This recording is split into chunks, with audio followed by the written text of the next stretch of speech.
প্রথমে 20 টাকা দিয়ে টিকিট কাটলাম, ঢুকে পড়লাম পানাম নগরে।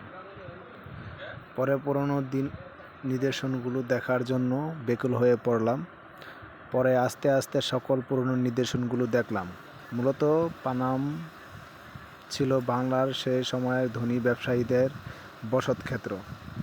ব্যবসায়ীদের ব্যবসা ছিল ঢাকা, কলকাতা জুড়ে, তারাই গড়ে এই নগর।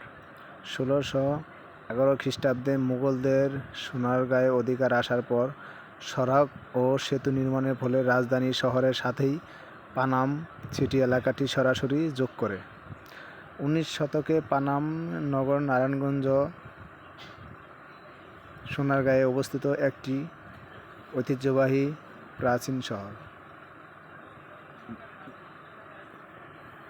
তাই চারপাশে আছে খুব সুন্দর সুন্দর পুরনো দিনের ঐতিহ্য এবং